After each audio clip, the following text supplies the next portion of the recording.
championships, world championships, baseball world championships. The St. Louis Cardinals have 12 rings. 12? What?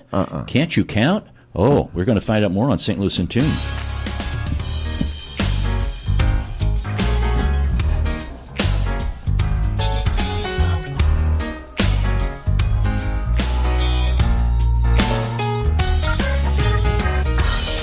Welcome to St. Louis in Tune, and thank you for joining us for fresh perspectives on issues and events with experts, community leaders, and everyday people who make a difference in shaping our society and world. I'm Arnold Stricker, along with co-host Mark Langston. And Mark, it's a great day for baseball. Finally, yes. They can pull the tarp off the field. That's what I'm talking about, yep. We've had quite a few rainouts already. Yes. So it's going to be nice to head out to the old ballpark. And get some popcorn. And I know. I'm going tonight, actually. Yeah. The hot dogs and all that stuff. Hoping for good things. Yes. They're playing the New York Mets. Is that correct? No, that was no. Oh, Pittsburgh Pirates tonight. Yes, the Pirates. Yes. Good. Who's pitching for the Pirates? Ooh. Was it Skeens? Yeah. Paul Skeens? Is that right? Yeah, it is. Yeah. Ooh. Okay. Yeah, that'd be a good game then. Yeah. Okay. For who? Cardinals have given Skeens a lot of problems. So. Yeah, but they have his number a little bit. You know what the story is behind Skeen? Somewhere, a young guy found a rookie baseball card of him. Now, for whatever reason, there's almost no other that exist. The Pirates found out about it, and they offered this person, I think it was a young kid or a young man, they offered him season tickets behind home plate for 52 years. Ooh. Or $1 million. And guess what he took?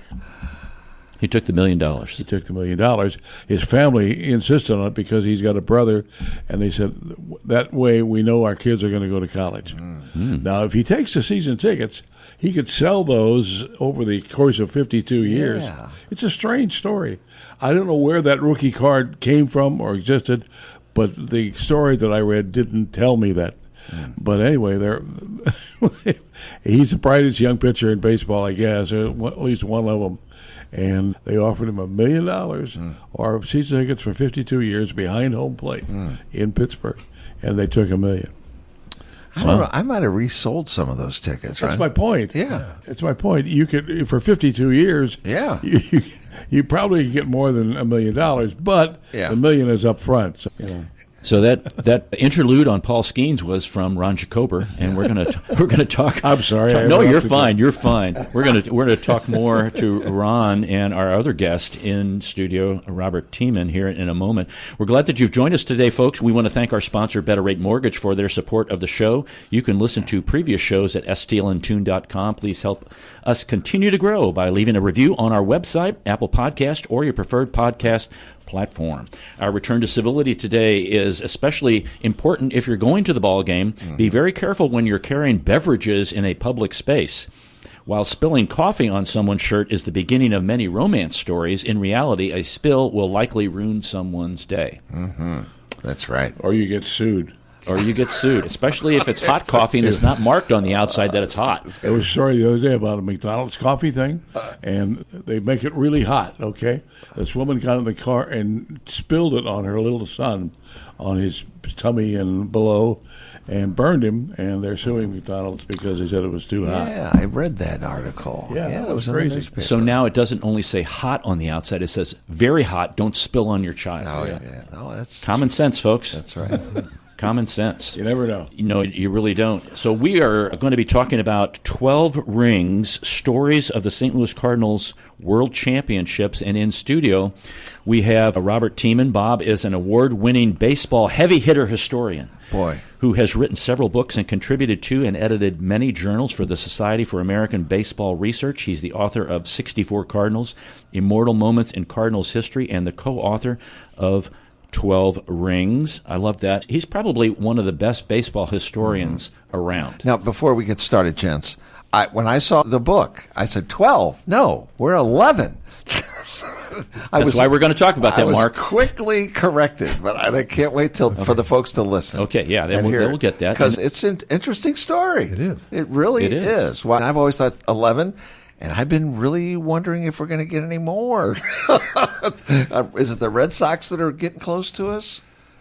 Actually, the Oakland A's are second. The Athletics, they're not in Oakland. Is that right? Okay, so they're knocking on That the door. won't happen for a while. Yeah.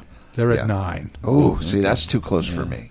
Too close. Anyway, go on. Our other guest he's actually a famous musician, also famous saxophone player from France, Ron Jacobert. He's the Baron of broadcasting. He's broadcast for Cardinals baseball, Blues hockey, college basketball on ESPN, college football, hundreds of soccer games, covered the Olympics for CBS Radio, is a member of the Missouri Sports Hall of Fame. Congratulations, Ron. And is still looking for that saxophone that he sold way back when his college days were over. Bill Clinton has it. Bill Clinton has it, yeah. If I picked it up, I couldn't play it. That was a long time ago. But I did enjoy doing it back in the college days. It helped pay my way through college, as a matter of fact. Chick magnet. Yeah, better than a guitar. All right, so guys, 12 rings. It was 10 rings, and then they won the 11th ring, and you had to put a PDF supplement out, and now it's 12 rings. So where are we at with this, Bob? Initially, the initial 10-ring book did come out in 2011, early in the spring, and by the end of the fall, it was outdated. So we put out something you could download, a new ring. I actually made several copies and would staple them in the back of the old books, but it didn't help the sales much. Finally, 20 years later, the Reedy Press, the publisher, said, well, let's bring out a new one. And I said, well, we'll do it if we can make it, we'll make not 11 rings, but 12 rings. And part of that is my co-author for 10 rings was a guy, Jim Rogelski. And he and I were both big researchers on 19th century baseball, especially the 1880 St. Louis Browns, who won 4 pennants in a row playing in the American Association. Every one of those years, they would play the National League pennant winner in a World Series, a pre-modern World Series. And they won one of those. They claimed to have won another one, too. But I said, well, now Jim, my co-author, he died 10 years ago, a little more. And so to bring back his memory and our initial friendship, I said, I'll do it again if we can do 12 rings by counting the 1886 World Series as Cardinal victory. It was Cardinal World Series win. Now the team was called the Browns back in those days, and the National League pennant winner that year was the Chicago White Stockings, who are now called the Cubs. So this was really the beginning of the Cardinal-Cubs rivalry. The first head-to-head matchups were these World Series 1885 and 1886. 1885 ended in dispute. 1886, both teams won the pennant again, and they were out for blood. So it was the first real World Series that got national attention. First time, really, the words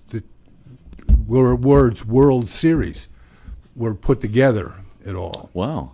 And this is not to be confused with the St. Louis Browns, who became the Baltimore Orioles. Different group. The original Browns, the 1880s Browns, entered the National League in 1892. They were, by that time, just like the Reds and the Pirates and the Dodgers, they all came from the American Association into the National League.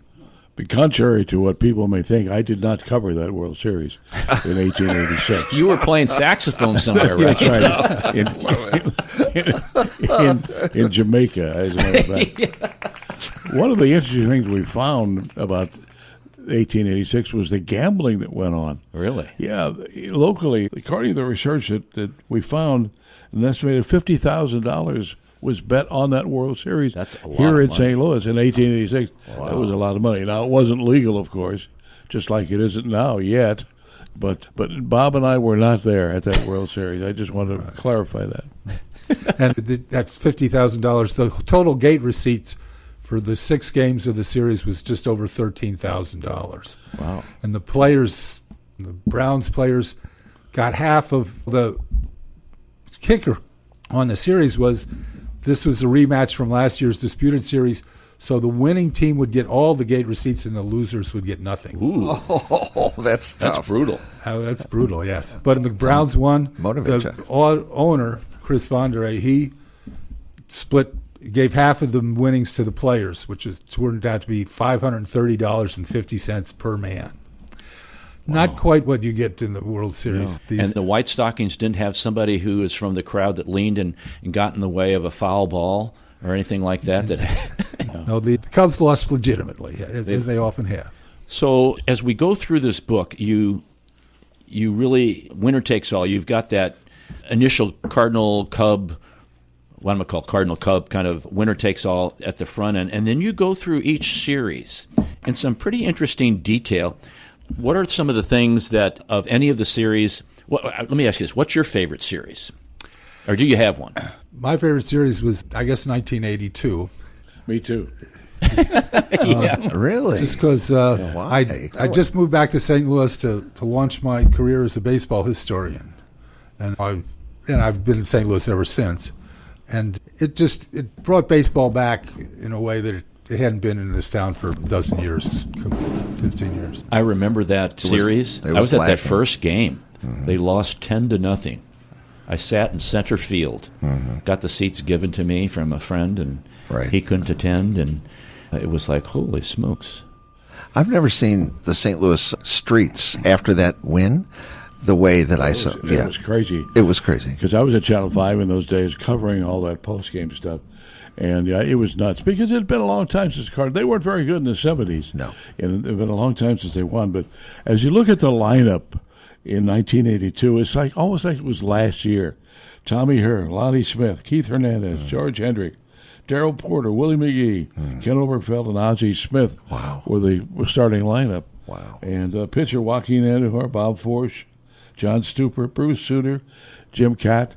I mean, to me, it was almost like it happened last month. Yeah, that's a good point, Ron. And so it was very famous players, Cardinal players out of that year that we remember fondly because it was quite a series, really. It went down to 7 games, right, Bob? Yeah. Was that Whitey Herzog? He was the manager? That was Whitey Ball. Yeah. After he came here. He made so many trades.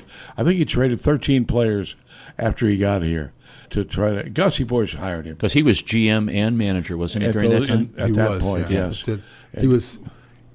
The opening day, he turned over the GM-ship to a guy named John McDonald from the Mets. Yeah, but basically it was Whitey. He pretty much they worked in concert very well. So Whitey got the players he wanted. I remember Gussie hired him and told him, do what you want to do. We need to win. That's right. We need to win. Right. And so he did. And I got to know Whitey really well because I did the pregame show, the dugout show, before every Cardinal telecast on Channel 5. Then did a number of games that season on Channel 5. Jay Randolph was the primary guy with Jack Buck. But Jay had a lot of conflicts with NBC for golf and football and that kind of thing. So I did a number of the games. And the Cardinals had, I don't wear this very often, but I showed it to you guys. Right. The Cardinals gave me the World Series ring on day one of the next season, of the 82 season. He's flashing his 82 World Series. Flash that for the camera right there, Ron. There you go. There you go. And is the 82 series your favorite? Yeah, it is because of that. Okay. Because of that. Because I was so close to it at that point. And I remember that post-game celebration downtown. It was phenomenal. The number of people that stayed downtown. Right. People on top of cars and on yelling. buses. They were dancing on top of bi-state buses. Unbelievable. Yeah. Unbelievable. And then I had to spend the whole night and early morning putting together an hour special on Channel 5. Oh, my gosh. And I never went to bed. I remember that part. But it was a special time in my life because of that. And I've always been a Cardinal fan since I was old enough to understand baseball. But that was really special to me, 82. Yeah. That's cool. That's cool. Tell me about the Murderer's Row. What's that all? Well, the Yankees in 1926, 27, 28 were called the Murderer's Row. They had Lou Gehrig and Babe Ruth and Bob Musial were the three big bats. And in 1926, the Yankees were just in their fourth World Series. It was the first for the Cardinals in the National League. And the Yankees were slight favorites, but not anywhere. They weren't the real powerhouse. Now, the next year, they had the 1927 Yankees, were the greatest team ever.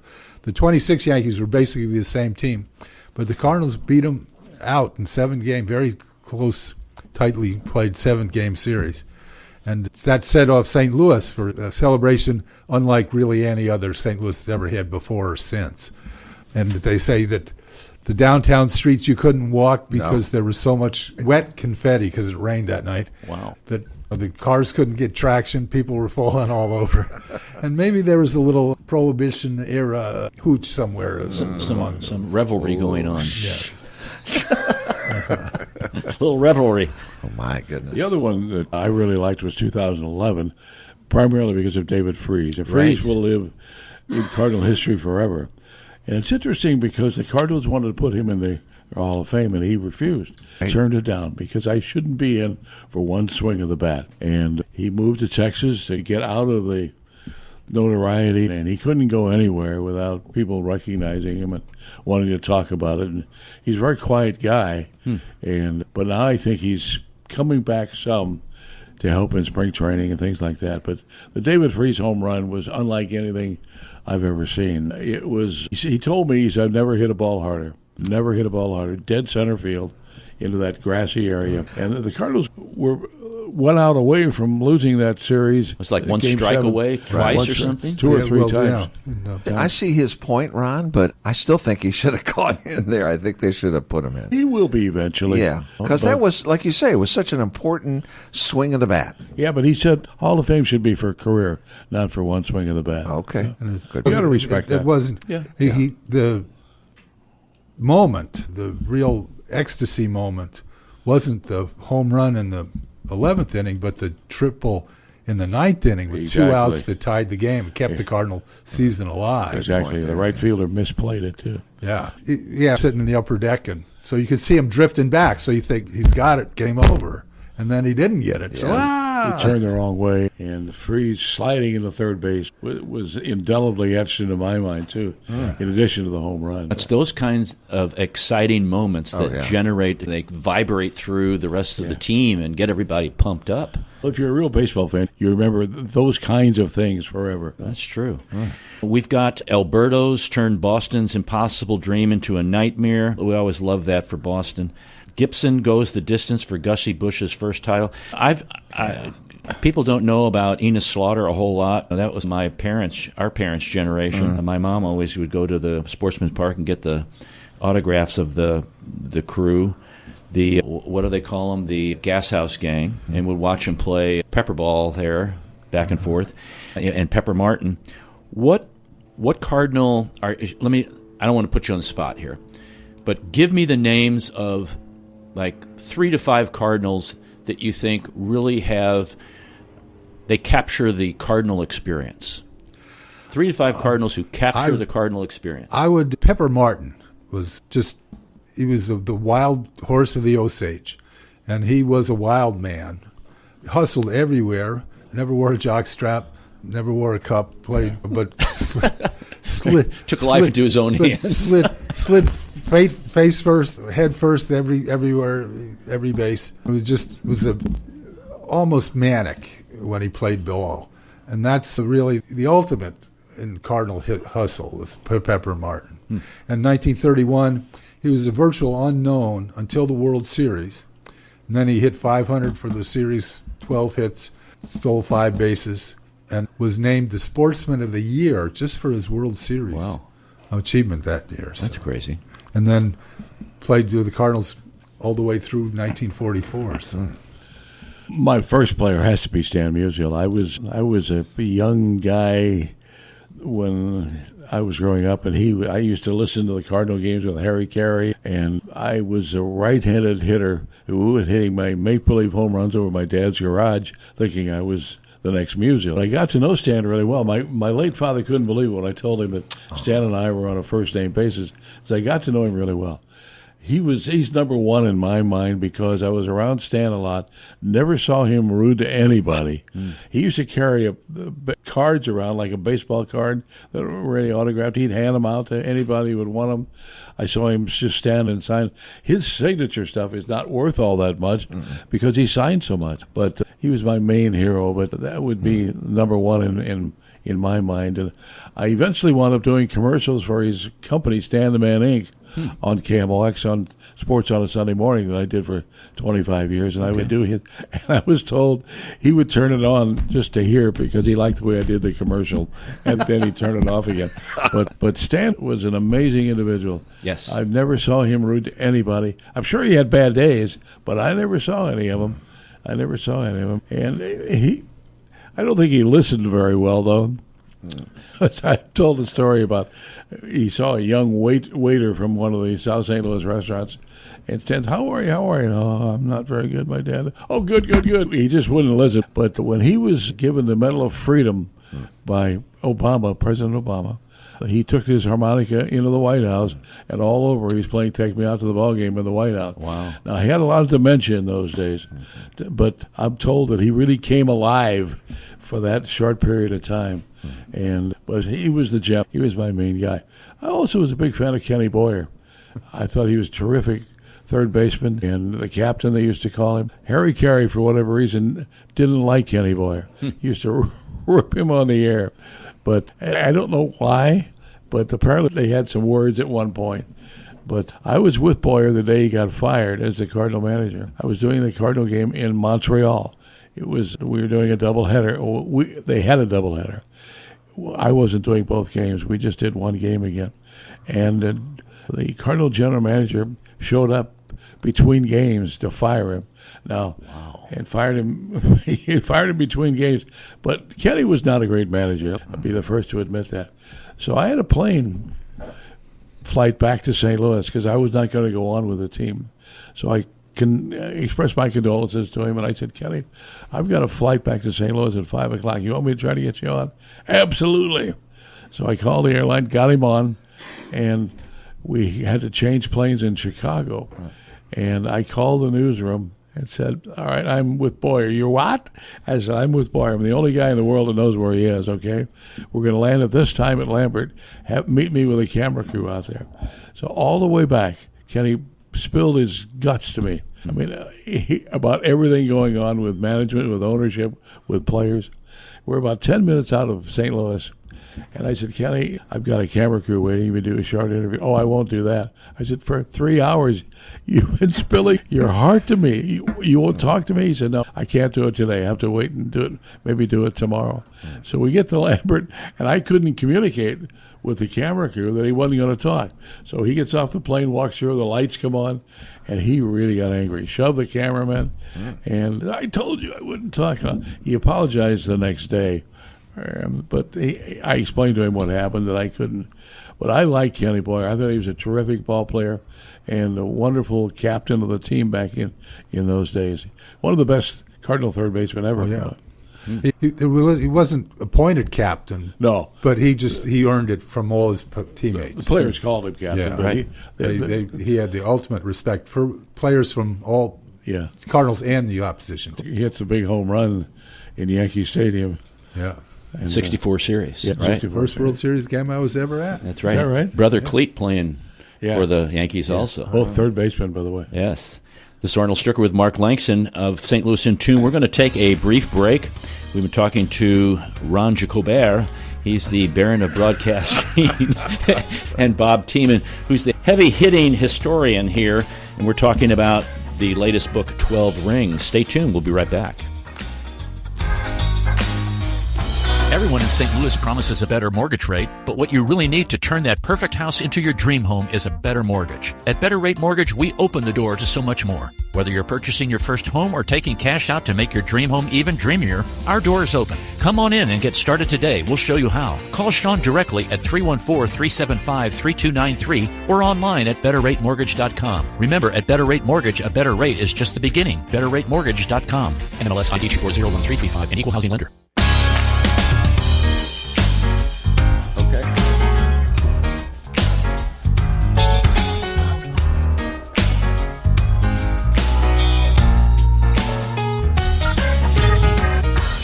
Welcome back to St. Louis in Tune. This is Arnold Stricker with Mark Langston. We're talking to Bob Tiemann and Ron Jacober about 12 rings, stories of the St. Louis Cardinals World Championships. And Ron Jacober's wearing one of those rings He today. is wearing one. It's gorgeous. It's not gaudy. It's less is more, and it's very stylish, Ron. Yeah, it's got my name on it. I don't wear it very often because I never wore it around the players. I said, I didn't deserve this. I'm not going to wear a World Series ring around the players who had a World Series ring.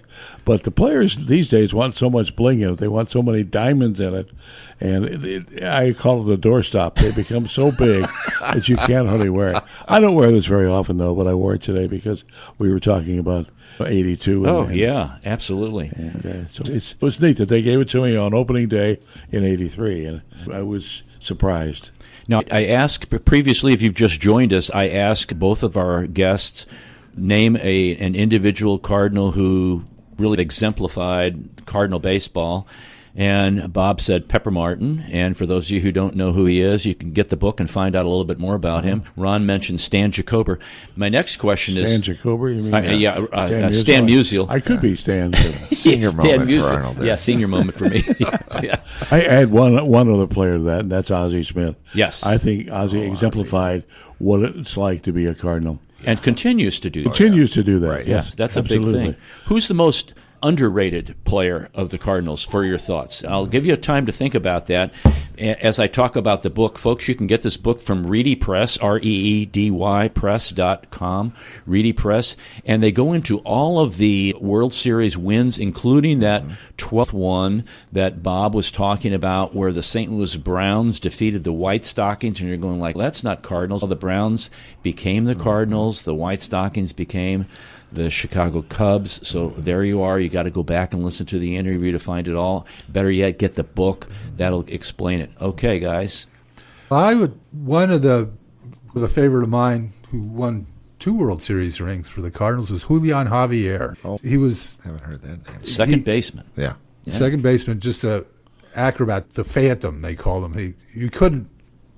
The people used to take people out on double plays. Some of you must remember those days. You couldn't touch Javier. He was always flying away from the guys. And just a very acrobatic, great defensive player. Not much of a hitter, especially against right-handers, although he hit left-handers very well. But he ran the bases. He was one of the fastest players in the league when he came up.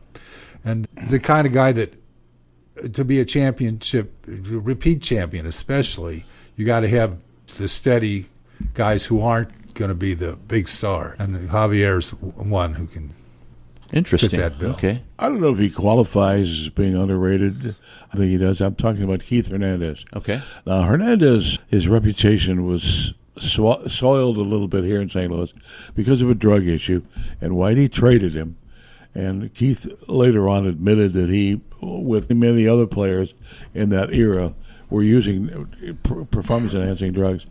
But he was the best first baseman I've ever seen. Okay. And I got to know him some, but I think he's underrated in the minds of Cardinal fans, as they don't really remember or know how good he was at first base. Some people that I respect claim he's the best first baseman they've ever seen defensively. And he's a pretty good hitter, too. But Keith Hernandez, I think, would... Well, I would agree with that, too. Won a batting title, almost won the second one. So he may not be underrated in the minds of some people, but I think he is. Maybe younger Cardinal fans don't know that much about Keith Hernandez. He went into broadcasting after that, and I think he's still working in New York. Yeah. Was he with the Mets? Yeah. Okay. Yeah. Wow. Yeah. Turns out to be a good broadcaster, too. Yeah, because he got traded to the Mets, right? Got traded to the Mets, Okay. yeah. When Whitey cleaned house, he was one guy he got rid of because Keith was involved with that. Yeah. Along with Gary Templeton. Although, The Templeton story is... That's another one. yeah. Whitey never publicly said anything about Keith cocaine use. No, he didn't. He couldn't in those days because managers... They couldn't test, okay? They couldn't test the players. The Players Association somehow prohibited that. So all those guys that were juicing, that's what I call it anyway, in those days, they couldn't test them. So you could suspect it, and you might even know it, but you couldn't say anything about it. And so Whitey couldn't say anything about it at that point. But there's no question Keith was.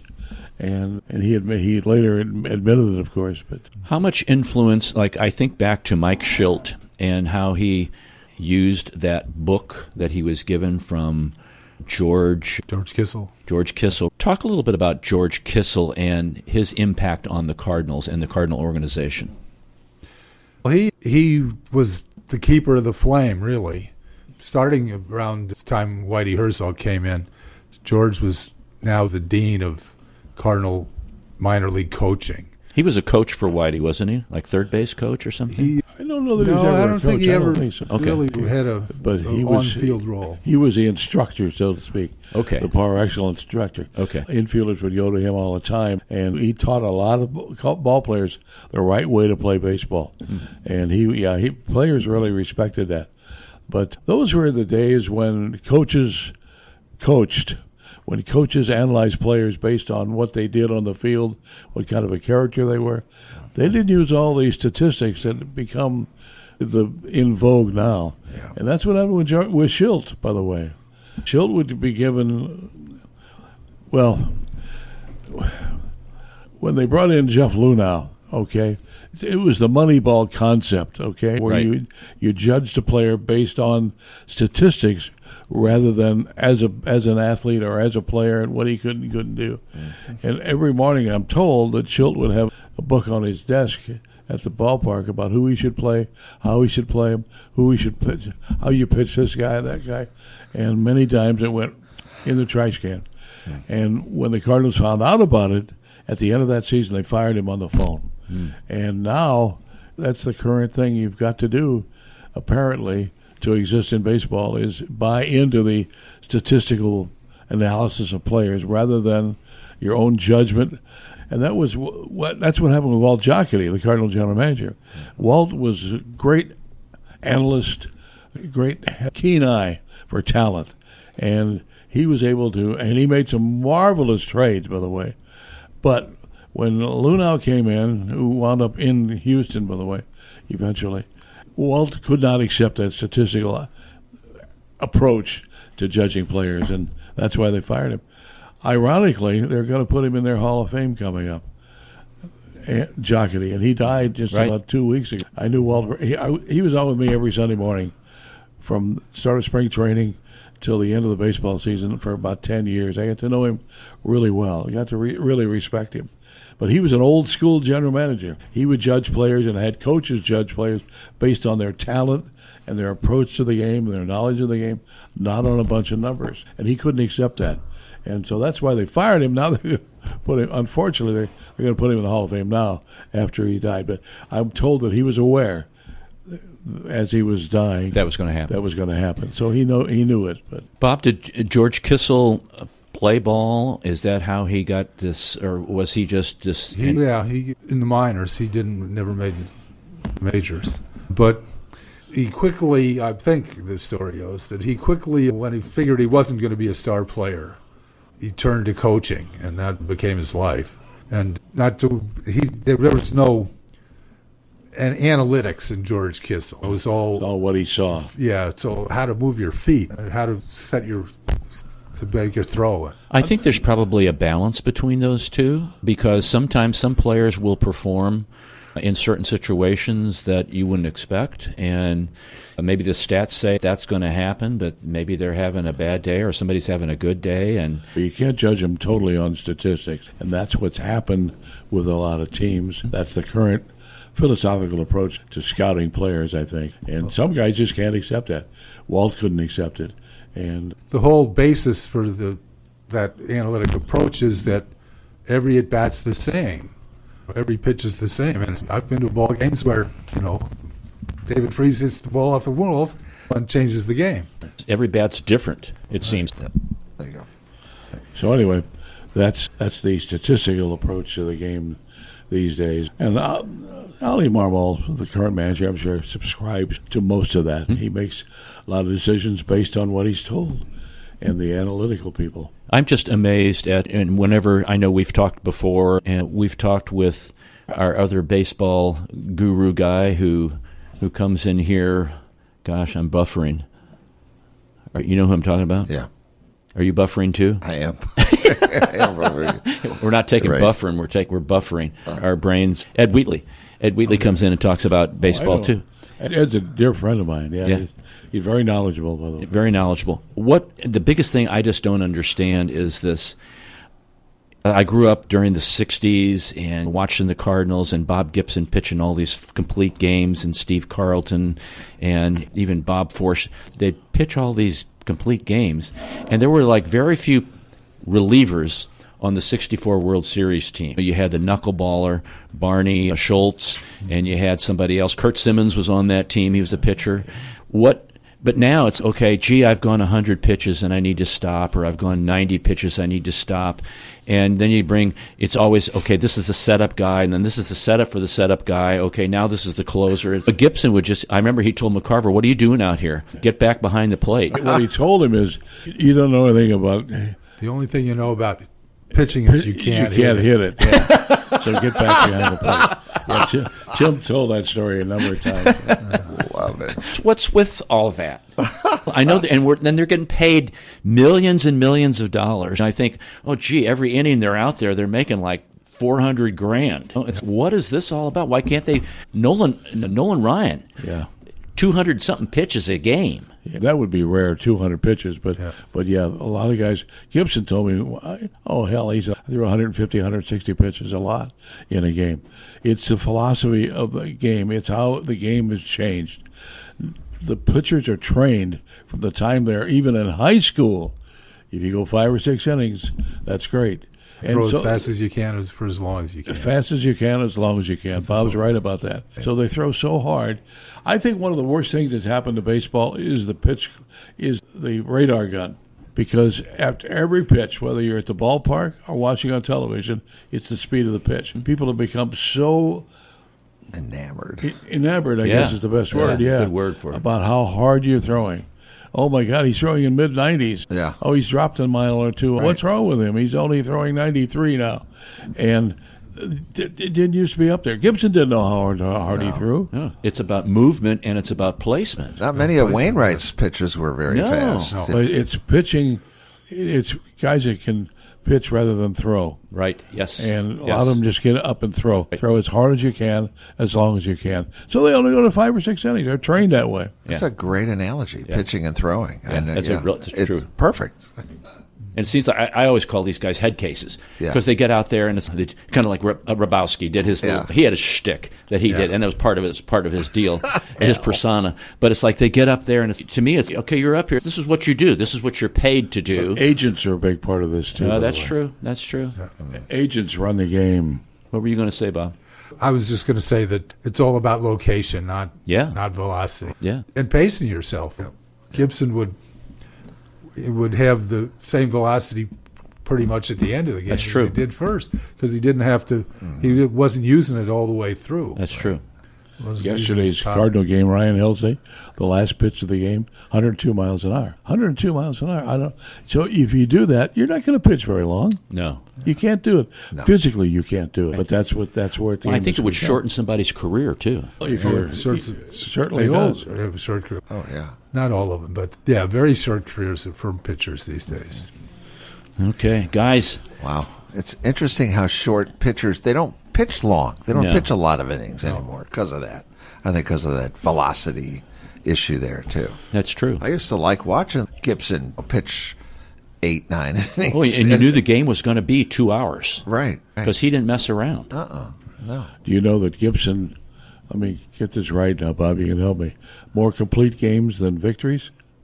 He pitched more complete games. Wow. Bob Gibson, more complete games than he won, than career victories. Wow, that's a strange. In 1968, 34 starts, 28 of them complete. There were not 28 major league complete games last year. The whole major league. And he had a 1.12 ERA. Yeah. Then the next year they. Oh, look at you. Yeah, they lowered the mound because of him. Because of that, right? Yeah, because of them. Is that right? Yes. Is that right? Okay. Because of he wasn't the only one. Right. Pitchers were so dominant in '68. Yeah. So Denny McLain won 30 games with a 1.6 ERA. Denny McLain, and then you had. He went to jail, by the way. Denny McLain. Yeah. Oh yeah. For tax evasion. Yeah. You had Koufax before that and Drysdale, those guys. Oh, Drysdale, yeah. The book is 12 Rings, Stories of the St. Louis Cardinals World Championships. It's a great, wonderful book, folks. You need to get that. It's great reading. Great one for Mother's Day, Father's Day coming up here, folks. Check that one out at readypress.com. Readypress.com. Yeah. Gentlemen, thanks for coming in again. Yeah. Well, thanks for having Always a us. pleasure. Always a pleasure. And please stay around for our little banter that we have. Is that all right? You have banter? We have banter. Mark's going to talk about the days of the day. Am I? Oh, I guess I am. Okay. Okay. Is that the same thing as a brain freeze like you guys have? He's got it right. I know. It's not buffering. He's it's a brain trouble, freeze. He's a troublemaker. Buffering, yeah. You were buffering. Quite the troublemaker is what he is. Ron Jacober, the Buffering sounds troublemaker, I know. somehow like a football maneuver. I don't know. Yeah. Wow. Actually, our word of the day is quintessential. Ooh. Of or relating to the perfect embodiment of something. This book, 12 Rings, is the quintessential understanding of St. Louis Cardinals World Series. Wow. Very good. I'm impressed There you go. that you knew what quintessential meant. I'm still not sure what it means. But that's just me. So what is the day of today, Mark? There's just a couple here, nurses, National Nurses Day, Teachers Day, bring an apple to school. The kids are still in school, aren't they? Yes. 1.5 more weeks. Is that right? Okay. A National Beverage Day. Do you guys have a favorite beverage? Yes. Can you mention it on the air? Is it an Well, adult beverage? my dad worked for Anheuser-Busch for 30 years and then switched to Pabst. Yeah. But I'm a Budweiser guy. Hey, we just did the Budweiser tour. What a fun thing that was. That At the brewery here? Yeah. And you do get free beer. Which I thought, no, they're just kidding. But it's National Foster Care Day. That's Okay. a very forgotten thing that goes on there. That's a good one. Ron Jacober Saxophone Day, maybe? We'll submit Jacobert. we'll submit that to Congress and see how we do it. Yeah, they got enough problems. Do they really Boy, think so? don't they? I know. Let's see. I don't know. There's not much else. National Paste Up Day. That's dumb. Who comes up with that kind of thing? Paste Up Day. Yeah. I don't know what What you're is that? pasting up. School Nurse Day? Yeah. Big one. Did you have a school nurse? Yes. Did you? We did. Is that required to have a nurse? Nowadays it is, yes. Is that right? Okay. Because I don't think we had one when I was in school. That's All they do is pretty much is dispense medication. That's how long ago Make a Book Day. That should be in the 12 innings. Rings. I know, the whole thing. These guys made a book. There it is. That's so crazy. Yeah, I don't know. Coconut Cream Pie Day. Oh, that's good stuff. You guys like That'll fly. Is that That'll good? fly, yeah. Yeah, nothing like it. National Maria Day. My wife's name's Maria. Don't tell her. Who picks all this stuff? Honestly, they've got big stories to go along with all of them. We blame the Congress. National Student Nurse Day. That's good. Either I that know. or No or Socks the Day. president. Yeah. No Socks Day. No Socks Day. We're trying to get Ron to put his shoes and socks back on. All right. Yeah. Now. I know. So, right. World Donkey Day. For all those people in Washington, D.C. They'll have a donkey. Yeah, they call it never mind. Hey, Mark, I went skydiving today for the first time. This guy strapped himself to me. We jumped out of the plane, and as we plummeted, he said, "So how long have you been an instructor?" Wow. This is really bad stuff. It's going to get worse, Ron. Have you ever been in one of those moods where you don't really know what's wrong, but you really feel irritated with everyone and everything? Yeah. Okay. Yeah, all right is right. Okay, let's try this one. This morning I saw a neighbor talking to her cat. It was obviously that she thought her cat understood her. So I came to my house and told my dog, and we laughed a lot. Golly. No matter how good the hand soap smells, never walk out of the bathroom sniffing your fingers. Ron, you can turn his mic off anytime. Just pull the microphone away. These are supposed to be funny. They're supposed to be, right? I hate it when people ask me if I did anything exciting over the weekend, like, I'm over here skydiving, I'm old. I went to Walmart, did some laundry, ate too much food, and took a nap. Yep. It's excitement for That's some. it's a pretty typical day. Yeah, we're all agreeing. I don't know what's wrong with that. There's My nothing- mind is like my internet browser. 19 tabs open, 3 of them are frozen, and I have no idea where the music's coming from. Did you know that in Las Vegas there are more Catholic churches than casinos? Not surprisingly, some worshipers at Sunday services will give casino chips rather than cash when the basket is passed. That happens. Yeah. Since they get chips from many different casinos, the churches have devised a method to collect the offerings. The churches send all their collected chips to a nearby Franciscan monastery for sorting, and then the chips are taken to the casinos of origin and cashed in. This is done by the chipmunks. Wow, this is getting worse. That was a guys. good story I'm until you sorry. got to the end, the punchline. It's getting worse, Ron. I found that I've been happier since I changed from coffee in the morning to orange juice. My doctor explained that it's the vitamin C and natural sugars, but I really think it's the vodka. What's wrong? What are you trying to say there? I don't want to brag or make anyone jealous, but I can still fit into the socks that I wore in high school. I like that one. It's I not don't think I right. have any left. He's not right. I know. Who has socks from high school left? Right? It was actually earrings. I never wore earrings in high school. Okay. I don't wear them now either. Yeah. I don't like to think before I speak. I like to just be surprised as everyone else about what comes out of my mouth. Yep. We're So living that right now. This is a true sign.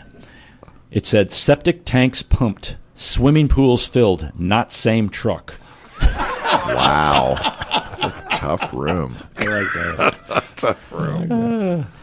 And before we perfect artificial intelligence, can we work on natural stupidity? Oh, yes, we can. I've already perfected that. Oh, that's all, folks, for this hour. Thank God. Thanks for listening. If you've enjoyed this episode, you can listen to additional shows at stlntune.com. Consider leaving a review on our website, Apple Podcasts, Podchaser, or your preferred podcast platform. Your feedback helps us reach more listeners and continue to grow. And we want to thank Bob Berthasell for our theme music. Want to thank our guests, Ron Jacober and Bob Tiemann, for their insights into baseball, and our co-host, Mark Langston. And we thank you for being a part of our community of curious minds. St. Louis in Tune is a production of Motif Media Group and the U.S. Radio Network. Remember to keep seeking, keep learning, walk worthy, and let your light shine. For St. Louis in Tune, I'm Arnold Stricker.